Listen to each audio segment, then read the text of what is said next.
안녕하세요. 오늘도 사연살롱을 찾아주셔서 감사합니다. 30대 중후반을 넘어가는 박지수예요.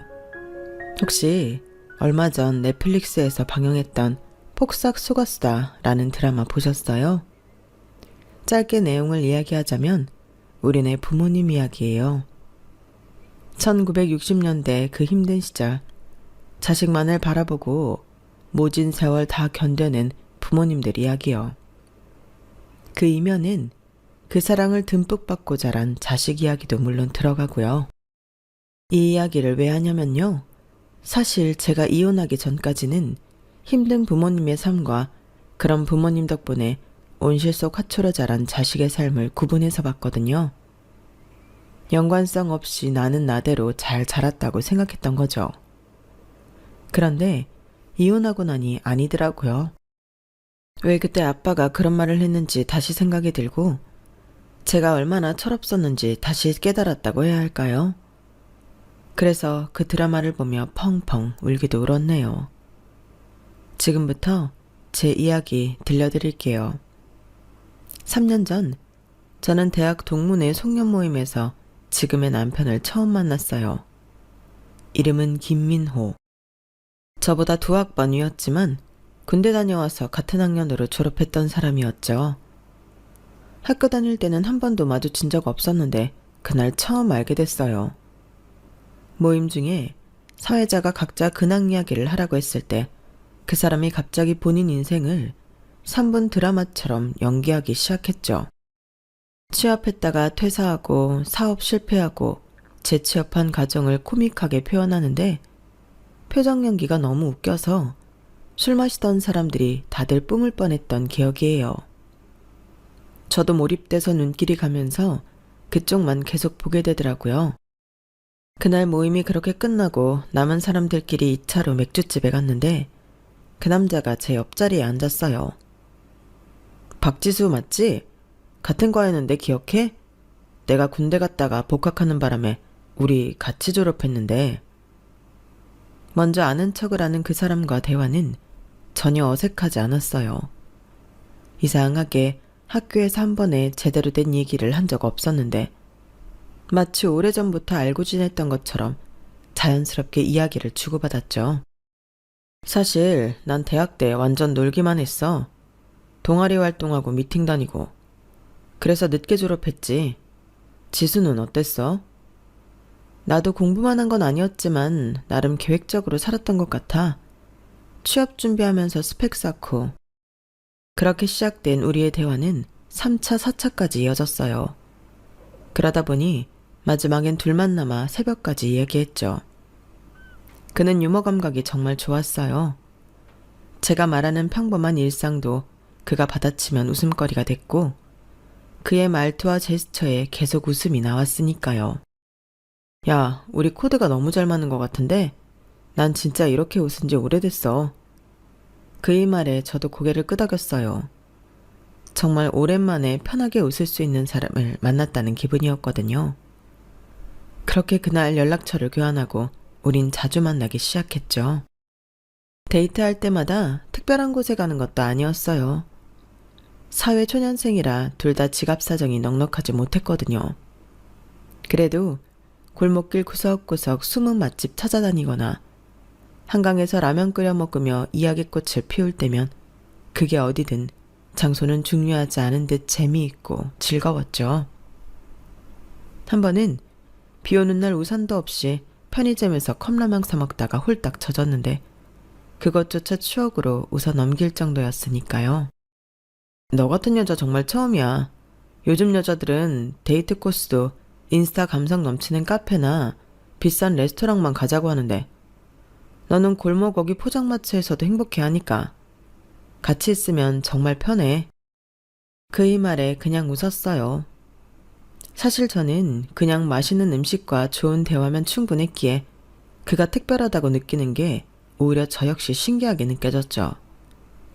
사실 어릴 때부터 아빠에게 귀에 딱지가 앉을 정도로 들었던 말이 있거든요. 진짜 행복은 값비싼 물건에서 오는 게 아니라 함께하는 사람과의 소중한 시간에서 온다. 아빠는 말씀만 그렇게 하시는 게 아니라 행동도 그렇게 하셨어요. 좋은 곳에 데리고 다니시는 것보다 주말이면 시간 내 동네 공원을 함께 산책하고 저녁이면 라면이라도 손수 끓여주시며 시간을 보내려고 애쓰셨으니까요. 그 덕분에 저 역시 무엇이든 사람의 마음이 제일 중요하다는 걸 알며 자랐으니 저에겐 그다지 특별하지 않았죠. 난 오히려 자기가 더 신기해. 다른 남자들은 여자한테 잘 보이려고 비싼 데 데리고 가고 명품 사느라고 카드값에 휘청인다는데 자기는 오히려 진솔하게 다가오고 나의 이런 모습도 알아봐주고 우린 진짜 잘 맞는 것 같아. 이렇게 데이트를 시작한 지 6개월 정도 됐을 때였어요. 저는 남친을 부모님께 소개했죠. 서로 생각도 비슷하고 계급 코드도 맞아 진지하게 결혼에 대한 생각이 들기 시작했거든요. 장인어른 장모님 처음 뵙겠습니다. 김민호라고 합니다. 지수랑 대학 동문회에서 만났어요. 식사 자리에서 민호는 광고회사에 다닌다며 자신의 일에 대해 이야기했어요. 부모님과의 자리에서 남자친구는 최근에 진행한 프로젝트들과 미래 계획에 대해서도 열심히 설명했어요. 아버지는 묵묵히 들으셨고 어머니는 그의 이야기에 맞장구를 쳐주셨고요. 그래서 어떻게 살 생각이야? 결혼까지 생각하는 사이인가? 자연스러운 대화 사이에 아빠가 갑자기 직설적인 질문을 남자친구에게 던지니 살짝 당황한 듯 잠시 망설이더라고요. 하지만 이내 단호하게 말하는 그의 모습에 듬직하다 생각했어요. 네, 그렇습니다. 지수랑 앞으로의 미래를 함께하고 싶습니다. 그렇게 첫 만남이 끝나고 남자친구가 집으로 돌아간 후 아빠는 저를 작은 서재로 따로 부르셨어요. 지수야, 연애는 네 마음대로 해도 결혼은 반대다. 왜? 오빠 좋은 사람인데. 아빠가 묻는 질문에 성실하게 대답도 했고 나랑 결혼한다고도 그랬는데 혹시 아까 결혼 생각 있냐는 말에 뜸들여서 그래? 지수야, 그 친구가 말하는 걸 다시 한번 천천히 생각해봐. 자기 미래에 대해 이야기할 때 지수가 벌어오는 돈을 몇 번이나 언급했는지 기억나? 우리가 합치면 지수 월급도 있으니까 이런 말을 대체 몇 번이나 하는 거야. 남자가 겉보리 서말만 있어도 처가살이 안 한다는 말이 있어.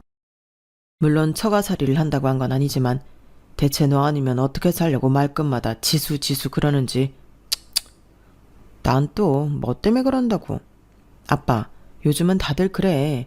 남자가 다 책임지는 시대는 옛말이지. 요즘 외벌이로 애도 못 낳아. 그리고 잘 키운 딸 대학까지 다 보내놓고 집에 들어앉아 애나 봤으면 좋겠어? 아빠 그런 거 싫어하면서 왜? 그런 걸로 오빠 트집 잡고 그래. 부모 덕 안 바라고 스스로 하려고 하는 게 오히려 더 이쁜 거 아니야? 지수야, 결혼이 생각하는 것처럼 그렇게 간단한 게 아니야. 아빠도 물론 우리 지수가 일하면서 자기 꿈 펼치길 원하지. 하지만 여자는 어쩔 수 없어. 애 낳고 키우다 보면 애가 눈에 밟히고 생물학적으로 여자가 남자보다 몸도 더 약하니 어떤 경우에도 처자식 굶어 죽이지 않는다는 믿음을 보여주는 게 맞는 거지. 그런데 그놈은 말끝마다 지수가 돈 버니까 만약의 상황은 생각 안 해? 아빠, 그건 반대로도 생각해야지. 오빠가 아플 수 있는 거고 요즘은 애 키워도 육아휴직 아빠들도 많이 하는걸? 아빠가 무슨 걱정하는지 아는데 시대가 많이 변했어. 남녀 평등 시대잖아. 아무리 시대가 변했어도 남자는 사랑하는 여자 고생하는 걸 못 봐.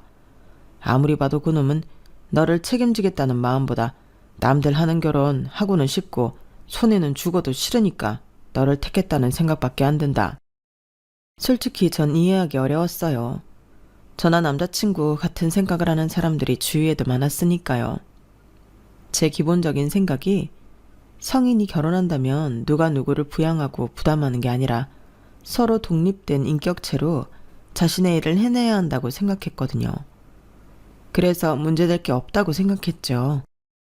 다만 아빠의 살아오신 부분을 생각하면 어느 정도 이해는 할 수 있었어요. 아빠는 평생 굳은 일을 하셔도 엄마가 고생하는 모습은 보기 싫다고 하셨으니까요. 덕분에 평생 주부로 사신 엄마는 늘 소녀 같으세요. 아빠는 아마 저도 그런 삶을 살길 원하셨을 거라 짐작했어요.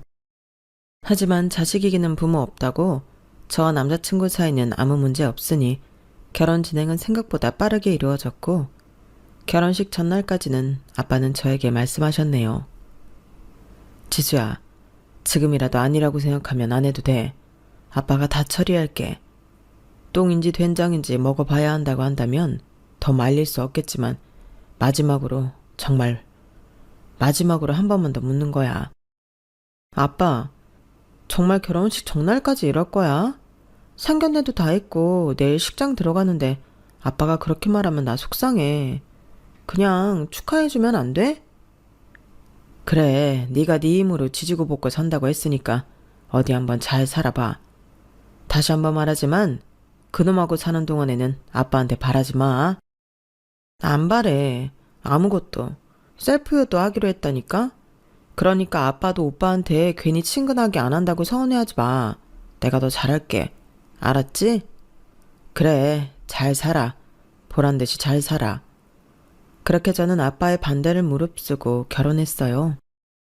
결혼식에 들어가는 비용이 아깝다는 생각에 작게 올리고 신혼여행도 국내로 간소하게 다녀왔죠. 아빠는 처음엔 섭섭해하셨지만 결국 저의 결정을 존중해 주셨어요. 결혼 초기에는 정말 행복한 일들만 가득했던 기억이에요. 두 사람의 월급을 합쳐 생활하니 생각보다 여유롭게 살 수 있었고 집안일을 서로 분담해서 하니 힘들지도 않았어요. 오히려 퇴근 후 집에 오면 기다리는 사람이 있으니 이야기가 끊이지 않았고 이래서 다들 결혼하는구나 싶은 생각에 정말 깨소금 볶는 신혼생활을 했으니까요. 그렇게 아기 천사가 찾아왔을 땐 세상 모두가 우리 편이 된 것 같은 느낌이 들기도 했었어요. 이세 계획을 세운 지 얼마 되지 않아 찾아온 아이였기에 더 그랬죠. 임신 테스트기에 두 줄이 선명하게 나타났을 때 남편이 얼마나 좋아했는지 환호성 치르던 그 얼굴이 아직도 선명할 정도예요. 와, 진짜? 지수야, 우리 진짜 부모가 되는 거야. 이제 우리 셋이 되는 거잖아. 나 너무 설레. 내가 아빠가 된다니. 그의 환호성에 저도 덩달아 기뻤죠.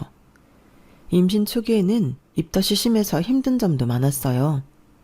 하지만 남편은 제가 먹을 수 있는 음식을 찾아 이곳저곳 뛰어다녔고 회사 일로 바쁜 와중에도 저를 챙기려 노력했기에 견뎌낼 수 있었네요.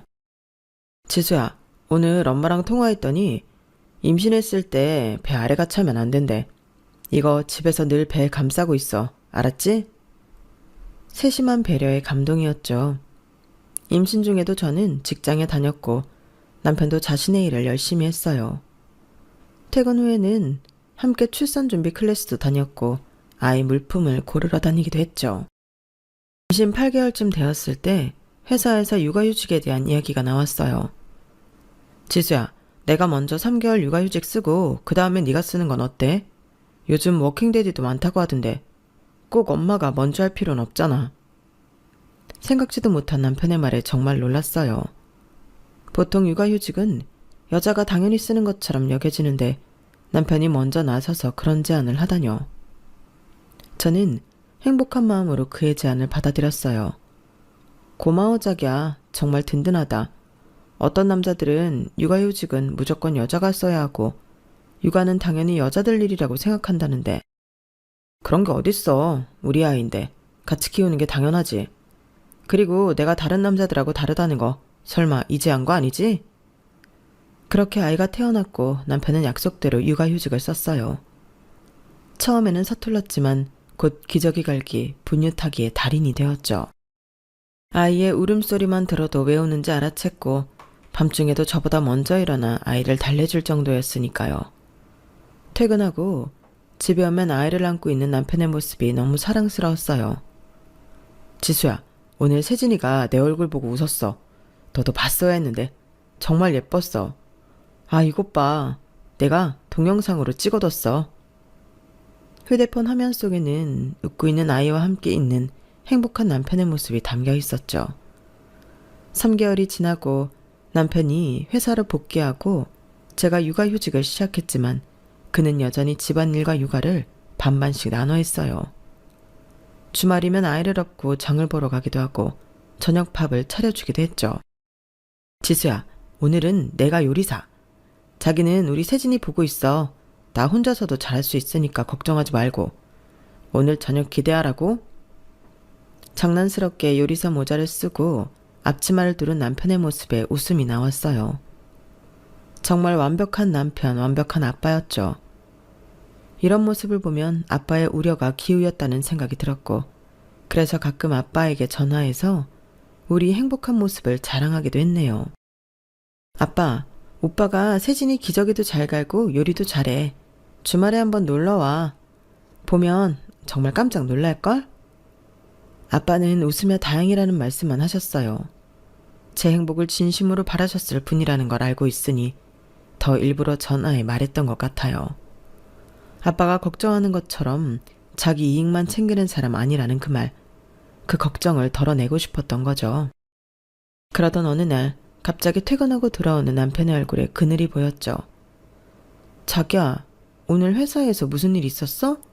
점심때까지만 해도 별다른 말 없었는데 왜 갑자기 얼굴이 어두워? 퇴근하면서 엄마한테 전화 왔는데 엄마가 계단에서 넘어져서 다리를 다치셨어. 수술해야 한대. 어머, 많이 다치셨어? 지금 어디 계셔? 지금은 응급실이야. 형이 먼저 가 있고. 그럼 지금 가자 빨리. 저희는 서둘러 병원으로 향했어요. 시어머니는 계단에서 넘어져 다리가 골절된 상태였고 수술이 필요하다고 했죠. 수술비가 좀 많이 나올 것 같아. 보험은 있지만 자기 부담금이 있거든. 그렇겠지. 그래도 어떻게 부모님인데. 500만 원 정도 예상하는데 형이랑 이야기해야겠지만 간병인도 써야 해서 300 이상은 내야 할 텐데 우리 반반 부담하자. 그 말의 순간 멈칫했어요. 왜 갑자기 반반이란 말이 나오지? 라는 생각이 들었거든요. 결혼할 때부터 우리는 셀프 효도를 하자고 약속했고 각자 자기 부모님에 대한 책임은 자기가 지기로 했었거든요. 물론 도와달라면 당연히 부모니까 도울 순 있지만 반반이라는 말은 생각지도 못했어요. 반반? 그러니까 자기 말은 자기가 300 이상 내야 하니까 적어도 나보고 150은 내란 얘기야? 솔직히 갑자기 큰돈 내는 건 나도 부담이야. 명절이나 생신 때 용돈이야 예상하고 내가 드릴 수 있는 거지만 나 혼자 감당하기엔 좀 큰돈이야. 다른 데 쓴다는 것도 아니고 부모님 건강과 관련된 거니까 반반씩 부담하는 게 좋을 것 같아서. 이건 특수 상황이잖아. 안 그래? 순간 머릿속이 복잡해지더라고요. 갑자기 300만 원이라는 돈을 지출해야 한다니 큰 부담으로 느껴지는 건 맞고 부모님 일인데 계산적으로 행동하는 게 옳을까 하는 양심적 가책도 조금 느껴지더라고요. 그런저런 생각을 하다 보니 불현듯 결혼 전 아빠가 했던 말이 떠올랐어요. 자기 손해보기 싫어한다는 그 말. 하지만 대수롭지 않게 넘어갔죠. 부모님 건강과 관련된 일이라고 남편이 먼저 말했으니 나중에 제 부모님이 아프더라도 남편에게 도움을 받는다면 손해볼 건 없다고 생각했으니까요. 그래 알았어. 함께 부담하자. 시어머니의 수술은 다행히 잘 끝났고 간병인의 도움을 받아 집으로 돌아가셨어요. 저희는 주말마다 시댁에 가서 집안일을 도왔고 간병비와 병원비도 함께 냈죠. 그렇게 무리해서 회사와 육아, 시어머니 간병까지 해서 그런지 갑자기 몸살에 걸리게 되었어요. 심한 독감에 걸려서 고열이 나고 몸몸이 아팠죠. 아이는 돌이 지난 상태였지만 아직 많은 도움이 필요했어요. 자기야, 나 정말 손 하나 까딱 못하겠어. 세진이 이유식도 만들어야 하는데 세진이한테 감기 옮기면 어떡하지? 왜 그런 걱정을 해? 내가 있잖아. 당신은 푹 쉬어. 내가 세진이 이유식도 만들고 퇴근도 좀 당겨서 어린이집에서 일찍 데리고 올게. 그렇게 말한 남편은 제 죽까지 끓여주며 혼자 고군분투하더라고요. 아침 일찍 일어나 세진이 옷을 입히고 어린이집에 등원시키고 퇴근하기 전 먼저 집에 와 청소하고 음식을 만든 후 세진이를 데리고 왔어요. 3일 정도 푹 쉬고 나니 열도 내려가고 움직일만 해지더라고요. 자기야 고마워. 나 이제 좀 살 것 같아. 자기 아니었으면 나 정말 힘들었을 거야. 이래서 다들 혼자보다 결혼하는 게 좋다고 하나 봐. 뭘 이런 걸로. 이제 다 나았다니까 다행이다. 그래도 무리하지 마. 그렇게 일상으로 돌아왔는데 이상한 점을 발견했어요. 제가 아프기 전과 다르게 남편이 집안일이나 육아에 전혀 손을 대지 않는다는 점이었죠. 전에는 분명 분담해서 했는데 갑자기 모든 일을 저한테 미루는 것 같았어요. 자기야, 세진이 똥 쌌나 봐. 기저귀 좀 갈아줘. 내가 저녁 준비하고 있어서 지금 기저귀를 못 갈겠어. 지난번에 늦었더니 발진 생겨서. 미안한데 지금 나 회사에서 온 메일 급하게 확인 중이야. 오늘 야근해야 하는데 일찍 나왔거든. 빨리 답변해줘야 하는 거라 이거 다 하고 할게. 그러더니 한참을 컴퓨터 앞에서 일어나지 않더라고요. 결국 제가 기저귀를 다 갈고 씻긴 후 저녁을 차렸죠. 이런 상황이 며칠 계속되자 이상하다는 생각이 들더라고요. 자기야, 요즘 많이 바빠? 바쁜 건 알겠는데 왜 요즘 집안일이나 세진이 돌보는 거나 혼자 하는 느낌이 드는지 모르겠어. 어제 분리수거도 나 혼자 하는데 피곤하다고 씻으러 가버리고. 내가 예민한 거 아니지? 회사가 바쁘기도 바빴는데 요 며칠 당신 아팠을 때 내가 전부 다 했잖아. 난 아침에 일어나 너 먹을 죽까지 끓였어. 오늘이 딱 3일째니까 내일부터 나도 같이 할게. 그럼 됐지? 그때 머리를 한 대 띵 맞은 것 같았어요. 남자는 사랑하는 여자 고생하는 꼴 못 본다는 아빠의 말 그땐 이해하지 못했는데 무슨 말인지 알 것 같다는 느낌이 들더라고요. 정말 기브앤테이크 딱 준 만큼 받는다는 건가? 싶은 생각이 머릿속에 자리 잡기 시작할 즈음 청약에 당첨되었어요. 경기도에 위치한 신도시로 35평 남양 아파트였고 단지 내 작은 공원도 있어 아이 키우기에 좋은 환경이었죠. 와, 드디어 우리 집이다. 신혼 때부터 모은 돈이 이렇게 쓰이는구나. 남편도 저도 기뻤어요. 이사 준비를 하면서 남편에게 느꼈던 서운한 감정들이 잊혀지고 새 집에 대한 기대감으로 가득 찼죠. 그렇게 이사 당일이 왔고 우리 새 가족은 설레는 마음으로 새 집으로 향했네요. 세진아, 이제 여기가 우리 집이야. 네 방도 따로 있고 놀이터도 가까이 있어. 그새 자란 아이는 아장아장 걸으며 집안 곳곳을 돌아다녔고 그 모습을 보며 남편과 저는 바닥에 층간소음 매트 먼저 구입해야겠다며 웃었던 기억이에요. 저희는 열심히 집을 정리하고 가구도 새로 사서 배치했죠. 특히 거실에는 고급스러운 원목 테이블과 의자를 들여놓았어요. 특별히 골랐던 것들이었죠. 이거 진짜 오래 쓸 수 있는 거래. 내구성도 좋고 1,000원 원목이라 환경에도 좋대. 비싸긴 하지만 품질은 확실해. 이사하고 며칠 뒤 아침 식사 중에 일이 벌어졌어요. 아이가 갑자기 인상을 쓰며 불편한 표정을 지었는데 저는 그 표정이 무엇을 뜻하는지 잘 알고 있었죠. 세진아 기다려. 엄마가 데려갈게. 화장실 가고 싶을 때 나오는 표정이라 저는 아이를 급히 안아 화장실로 데려가려 했는데 그 과정에서 의자가 뒤로 넘어지며 바닥에 쿵 하고 떨어졌어요. 강화마루 바닥이 의자 모서리에 찍히는 소리가 났죠. 뭐야? 지수야, 조심 좀 해. 바닥에 기스나면 지워지지도 않는 거 몰라서 그래? 남편의 목소리가 예상외로 날카로웠어요. 아이가 더 급한 상황이라 일단 화장실로 데려갔고 돌아와서 바닥을 확인했죠. 작게 패인 자국이 있었지만 심각한 정도는 아니었어요. 세진이가 급해서 가다 보니 그럴 수 있지. 크게 상한 것 같지도 않은데 아침부터 왜 큰 소리 내고 그래. 서로 기분 나쁘게. 크게 상한 것 같지 않다고? 이게 얼마나 비싼 마루인지 알아? 방금 이사 와서 벌써 이렇게 망가뜨리면 어떡해. 앞으로 못해도 이 집에서 10년을 살아야 하는데 이사 온 지 며칠 되었다고 벌써 중고로 만들어버리려고 그래. 아, 진짜 복원하는 방법 같은 건 없나? 그렇게 말하던 남편은 아침밥을 먹다 말고 핸드폰을 들고 바닥에 앉아 패인 자국을 이리 보고 저리 보더라고요. 전 그런 남편 반응이 과하다고 느꼈어요. 물론 새 집이니 조심해야 하지만 아이가 있는 집은 이런 일이 생길 수 있는 거잖아요. 그런데 며칠 후 비슷한 일이 또 생겼어요. 세진이가 장난감을 던졌는데 그게 벽에 부딪혀 작은 자국을 남겼죠. 세진아, 아빠가 몇 번을 말해. 장난감 던지면 바닥에 찍힌다고. 싼장판이랑 다르게 마루는 계속 자국이 남는다고. 자기야, 세진이가 장난감을 던진 건 잘못한 게 맞아. 그건 주의를 줘야 하는 거야. 그런데 그걸로 인해 마룻바닥에 자국이 남는다고 애를 그렇게 혼낼 일이야? 집은 소모품이야. 살다 보면 찍히고 긁힐 수 있는 거지. 그럴 때마다 이렇게 붙잡고 한 소리 해야 해? 소모품? 이 집에 들여오려고 내가 얼마나 힘들게 돈을 모았는데 그런 소리를 쉽게 해.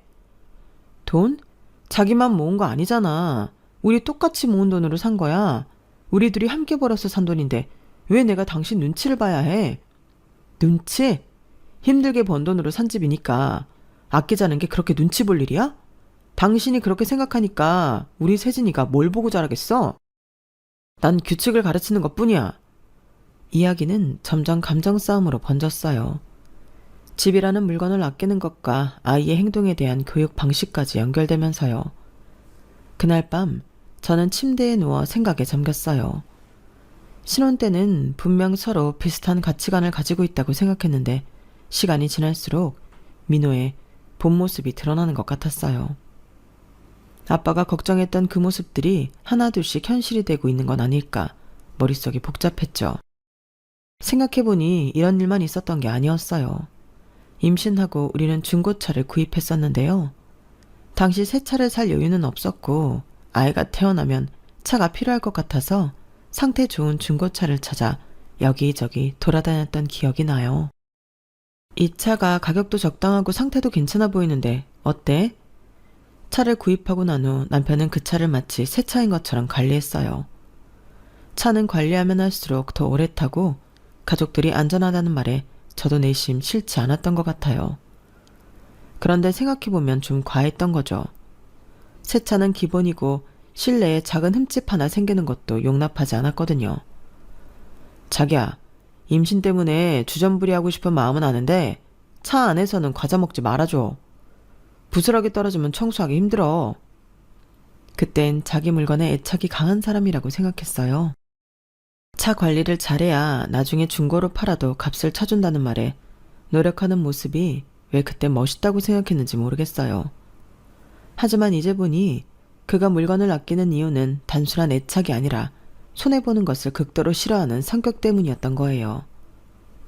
시부모님 병원비는 반반 부담하자고 하면서 제가 아플 때 도와주는 건 나중에 받아내야 할 빚처럼 여기고 집이나 차 같은 물건은 자신의 재산으로 여겨 지나치게 소중히 여기는 모습이 아빠가 걱정해서 모습들인가 싶었던 거예요.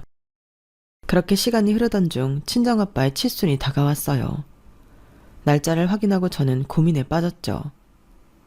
아빠에게 특별한 선물을 해드리고 싶었거든요. 여러 가지 생각을 하다가 문득 좋은 아이디어가 떠올랐어요. 해외여행. 아빠는 평생 일만 하시느라 한 번도 비행기를 타본 적이 없으셨어요.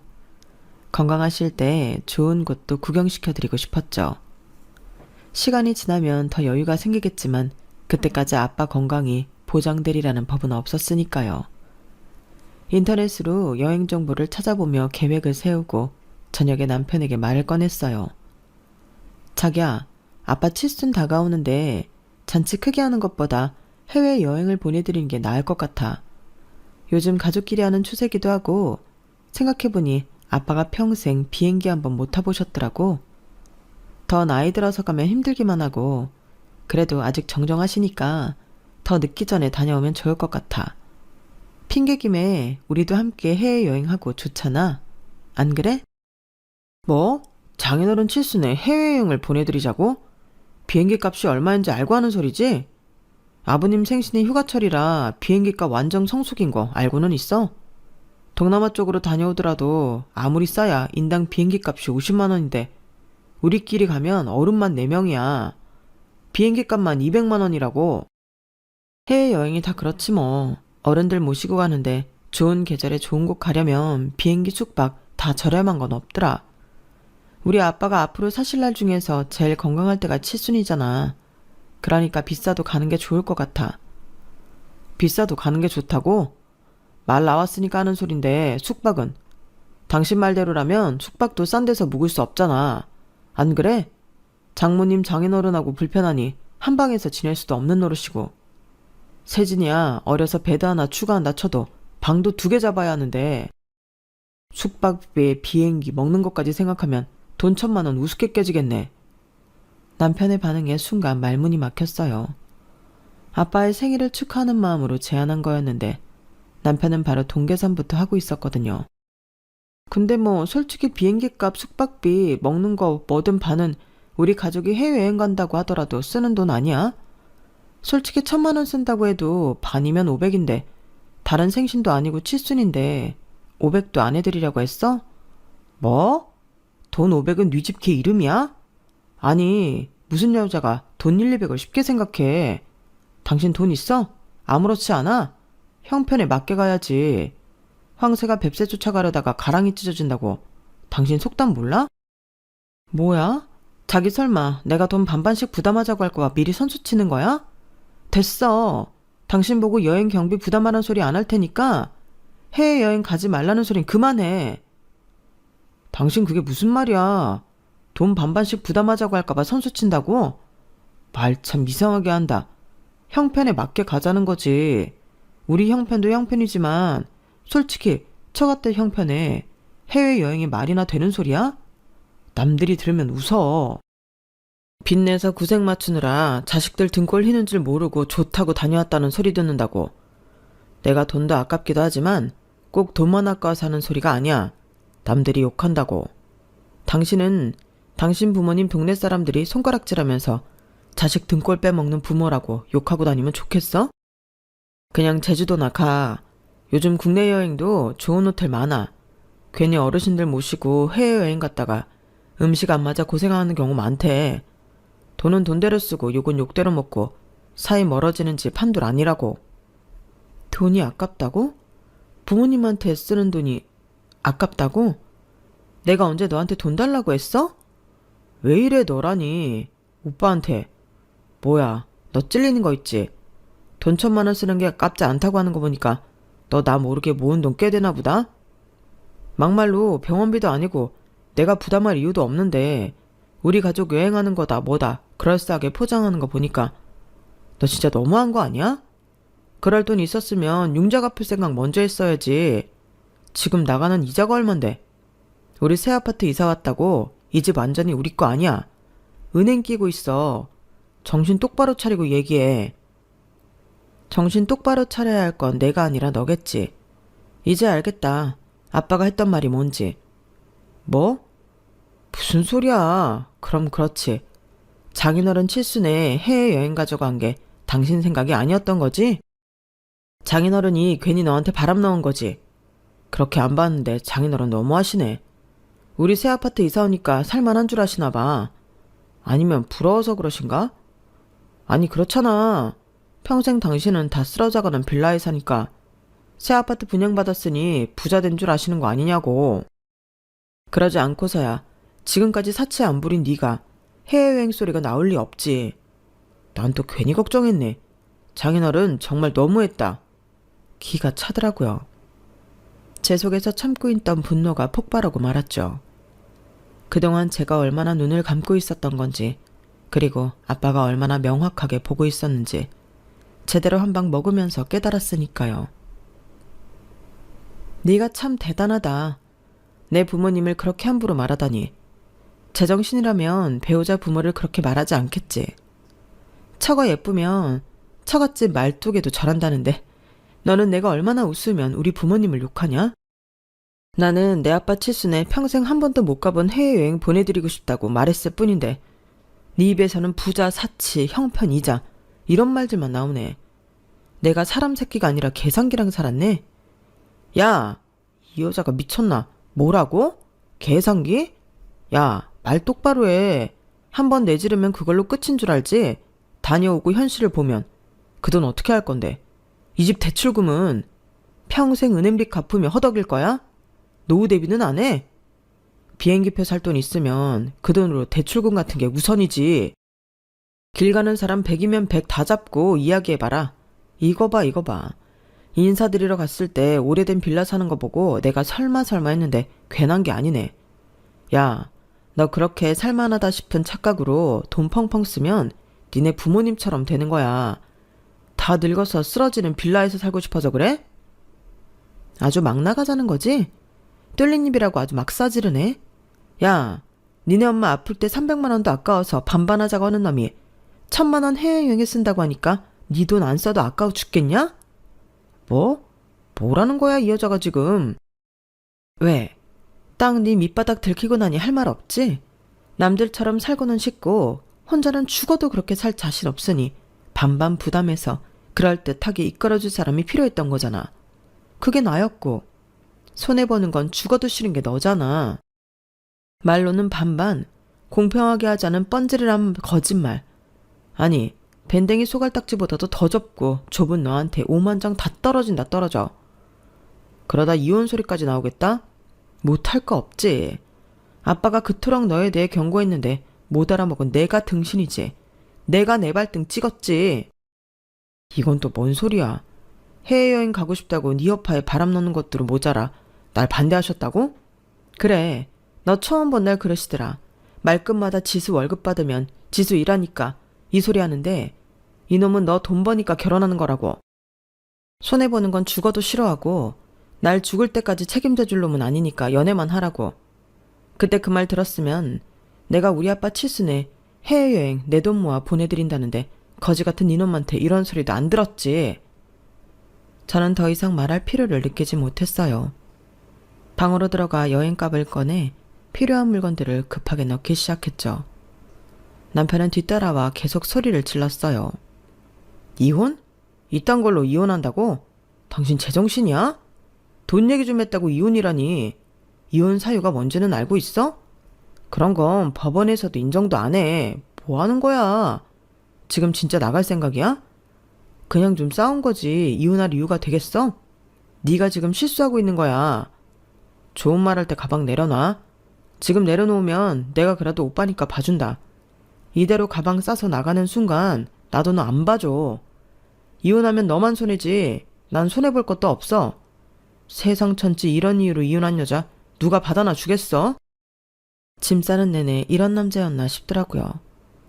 좋았던 날들이 머릿속으로 스쳐가며 그 모습이 자신이 손해보는 게 없으니 나왔던 행동이라는 게 서글프더라고요. 아빠 말 들을걸. 그 생각이 머릿속에 계속 차오르니 눈물이 멈추지 않았어요. 야, 박지수.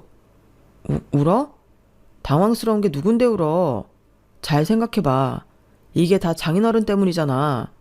이런 거 가지고 이혼하는 집이 어딨냐고. 그냥 딱 잘라 아니라고 하면 되잖아. 당신이 못하면 내가 할게.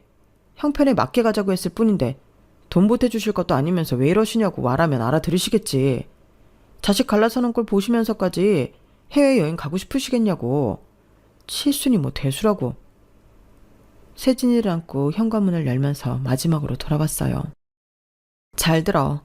난 계획대로 내가 지금까지 모은 비상금으로 아빠 모시고 해외여행 다녀올 거야. 그리고 오는 대로 너랑 이혼할 거니까 서류나 준비해. 합의 이혼 안 하면 변호사 선임해서 재판이라도 할 테니까 그런 줄 알아. 남편은 끝까지 소리를 질렀어요. 너 후회할 거야. 나중에 돈 없어서 빌빌거릴 때 누구한테 손 벌릴 건데. 이게 다 장인어른 때문이야. 네가 지금 정상이 아니야. 그 소리를 뒤로하고 저는 세진이와 함께 집을 나왔어요. 택시를 타고 친정으로 향하면서 마음은 무거웠지만 동시에 오랜만에 느끼는 해방감도 있었죠. 마치 평생 메고 있던 무거운 짐을 내려놓은 것 같았어요. 친정에 도착했을 때 아빠는 문 앞에서 저를 보시더니 놀라셨지만 이내 아무 말도 없이 안아주셨죠. 마치 이미 다 알고 계셨던 것처럼요. 아빠는 그저 제 등을 토닥이며 말씀하셨어요. 괜찮다 지수야. 네가 스스로 깨달았으니까 이제 앞만 보면 돼. 그렇게 저는 친정아빠를 모시고 하와이로 여행을 떠났어요. 부모님과 세진이 그리고 저. 넷이서 떠난 여행은 부모님에게도 세진이에게도 저에게도 큰 선물이 되었죠. 평생 일만 하며 살아오신 아빠가 처음으로 비행기를 타고 푸른 바다를 보시는 모습은 제게 큰 감동이었어요. 지수야, 세상이 이렇게 넓구나. 평생 일만 하다 보니 이런 걸 못 봤네. 아빠의 눈가에 맺힌 눈물을 보며 그리고 아빠의 손을 살포시 잡는 엄마를 보며 제가 내린 결정이 옳았다는 확신이 들었어요. 세진이도 처음 보는 바다와 야자수에 신이 나서 뛰어다녔고 저는 오랜만에 마음의 평화를 느꼈죠. 여행에서 돌아온 지 한 달 후 남편과 법원 앞에서 만나기로 했어요. 이혼 서류에 도장을 찍기 위한 마지막 절차였죠. 멀리서 남편이 오는 모습이 보였어요. 예전보다 훨씬 깔끔하게 차려입고 온 그를 보니 씁쓸한 웃음이 나왔네요. 지수야, 생각 많이 했어? 남편은 마치 제게 큰 은혜를 베푸는 것처럼 말을 이어갔어요. 지금이라도 미안하다고 말하면 이미 다녀온 거 뭐라고 하지 않을 테니까. 이게 마지막 기회야. 기회 좋아하시네. 난 아쉬울 거 없어. 서류에 도장만 찍고 가자. 법원에서의 절차는 생각보다 빨리 끝났어요. 이혼 서류에 서명하고 나오는 길. 주차장 쪽으로 향하는 저를 남편이 뒤따라 나왔어요. 택시 타려면 저쪽으로 가야 하는데? 여자들 자존심이 그래? 괜히 아무렇지 않은 척하면 뭐가 달라? 발걸음을 재촉했지만 그는 계속 따라오며 말을 이었어요. 이혼 서류에 도장 찍었지만 지금이라도 마음 변했으면 말해. 너그럽게 용서해줄게. 세진이는 잘못 없잖아. 아무리 세상이 변했어도 여자 혼자 애 키우면서 살기 팍팍하다고. 오빠가 너그러운 마음으로 말할 때 못 이기는 척 해야지. 여자가 그런 맛도 없냐? 계속되는 그의 말을 무시하고 주차장으로 걸어가 차 키를 꺼내 삑 하는 소리와 함께 차량 문을 열었어요. 너 차 샀어? 남편의 놀란 목소리가 들렸어요. 그의 눈이 커진 것이 보였죠. 어디서 무슨 돈이 나서? 뭐야, 설마 로또에 당첨됐던 거야? 그래서 장인어른 칠순 여행 보내준다고 말했던 거고? 뭔가 아다리가 딱딱 맞네. 그래서 이혼도 지른 거구나. 그 돈 혼자 다 헤쳐먹으려고. 그는 흥분해서 말을 이어갔어요. 너 이거 법원에 말하면 로또 당첨금 반반 되는 거야. 이거 혼인 중 취득한 재산이라고. 그의 말에 피식 웃음이 나왔어요. 착각하지 마. 아빠가 너 같은 쓰레기랑 이혼 잘했다고 나에게 주신 선물이야. 뭐? 지금 그 말을 믿으라고? 오래된 빌라에 사시는 양반이 로또라도 맞았대? 그렇다고 멀쩡히 잘 사는 딸 자식 이혼시키고 차를 사주는 게 말이 돼? 왜 말이 안 돼? 아빠가 이혼 잘했다고 그 빌라 단지 다 나 주신댔는데. 이혼 서류에 도장 찍기 전에 증여하면 괜히 재산 문제 복잡하다고 너랑 이혼 마무리하면 빨리 넘어오라고 하셨어. 나 가봐야 해. 그만 잡아. 뭐? 남편의 눈이 더 커졌어요. 제 말을 이해하지 못한 듯 했죠. 아, 몰랐구나. 아빠가 사는 그 빌라, 그 단지 다 아빠 명이야. 아빠가 왜 이사도 안 가고 거기 사시냐고 했지? 거기가 우리 아빠 삶의 일부니까. 무슨 소리야. 그 빌라 단지가 5동인데. 그게 어떻게. 남편은 말을 더듬으며 핸드폰으로 뭔가를 검색하더니 얼굴이 창백해졌어요. 주소를 알고 있으니 보나마나 현 시세를 찾아봤겠죠. 속물답게요. 시세가 50억? 말도 안 돼. 그렇게 돈이 많으신 분이 왜 지금까지 한 번도 해외여행도 못 가시고 왜 우리 결혼할 때 도와주시지도 않고. 왜냐고? 아빠가 너랑 결혼하는 이상 10원 한 장도 도움 바라지 말라고 하셨거든. 아빠가 평생 엄마 힘들게 사는 거 보기 싫다고 이 악물고 임대사업 하시면서 자수성가하셔서 일궈낸 성과시니까. 당신이 직접 관리하면서 거주하시는 쪽을 택했던 거지. 네가 볼 때 그 하찮아 보이는 그 오래된 빌라에서 말이야. 사실이야? 저 정말이냐고. 아니지. 뭐야. 뭐든 왜 그런 걸 말 안 했어. 남편은 혼란스러운 표정으로 말을 더듬었어요. 아니지. 지금까지 말 안 한 건 그래. 그럴 수 있다고 쳐. 뭐야. 그런 사실을 미리 언질이라도 했으면 장인어른, 아니 아버님 해외여행 가는 거 가지고 내가 뭐라고 했겠어? 해마다 해외여행 모시고 간다고 해도 내가 당연히 오케이 했지. 그래, 그랬겠지. 네 눈에는 돈만 보였을 테니까. 무슨 소리야. 내가 전에도 말했지만 형편에 맞게 하자는 거였지. 아버님 형편이 그렇다면 우리도 그럴 자격이 충분히 되는 거잖아. 50억이면 나 회사 당장 관두고 빌라 관리해야겠다. 아버님 지금까지 혼자 관리하시느라 힘드셨을 거 아니야. 70이면 이제 은퇴하시고 쉬실 때도 됐지. 안 그래? 자기야, 이대로 간다고? 우리 다시 얘기 좀 하자. 내가 말이 좀 심했던 것 같아. 자기야, 안 비켜? 비켜. 확 밟고 가버리기 전에. 안 돼. 차라리 나 확 치고 가. 못하지? 거봐. 아직 나 사랑하는 거잖아. 우리가 잠시 제정신이 아니었던 거야. 사실 우리 사이 좋았잖아. 서로 분담해서 가정도 잘 꾸려왔고. 다시 잘해보자. 응? 앞으로 너 손 하나 까딱 안 해도 돼. 세진이도 다 내가 키우고 집안일도 다 내가 할게. 우리 다시 잘해보자. 어? 차에 타고 가려는데 계속 차 밖에서 창문을 두드리며 말을 걸더니 안 되겠는지 차 앞에 드러눕더라고요.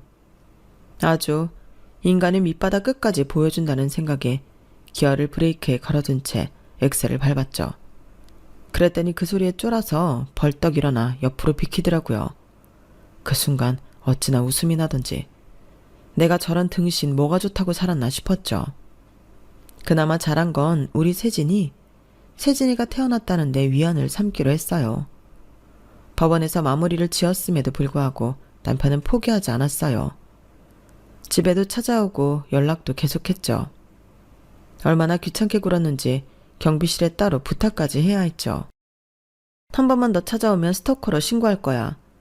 접근금지 신청도 가능하다고 경찰에서 확인했으니까 그냥 조용히 잘 살길 바래. 제 말에 놀랐는지 이후로는 연락도 오지 않았어요. 아마 자신의 행동이 불법이 될 수 있다는 사실을 알고 두려워했겠죠. 무엇보다 손해보는 거 싫어하는 성격이니까요. 한편으론 아빠의 재산이 그놈 눈앞에 아른거릴 텐데 고소하다 싶더라고요. 그렇게 저는 친정에서 새로운 삶을 시작했어요. 세진이와 함께 아빠가 소유한 빌라 중 하나에서 살게 되었죠. 폭삭 속았수다 드라마에 보면 주인공 예순이 딸 금명이가 결혼할 때 이런 말을 해요. 왜 결혼식에 부모님 이름을 넣는지 알겠다고요. 그건 바로 부모님의 자식이기 때문이죠. 정말 쉽고 당연한 진리. 누구보다 내 행복을 바라는 부모님이라는 걸 이렇게 돌고 돌아 깨닫게 되었네요. 그리고 그 금명이가 아빠에게 이런 말도 했어요. 정주영이 아빠 바꾸자고 해도 안 바꾼다고요. 제 마음도 딱 그래요. 정말 많이 사랑하고 존경합니다. 제 이야기는 여기까지입니다. 들어주신 분들 감사드리고요. 소중한 가족들과 함께 행복하시길 바랍니다. 여러분, 사연 댓글에 응원과 현명한 조언 부탁드려요. 좋아요와 구독은 저에게 큰 힘이 됩니다. 오늘도 좋은 일 가득하세요.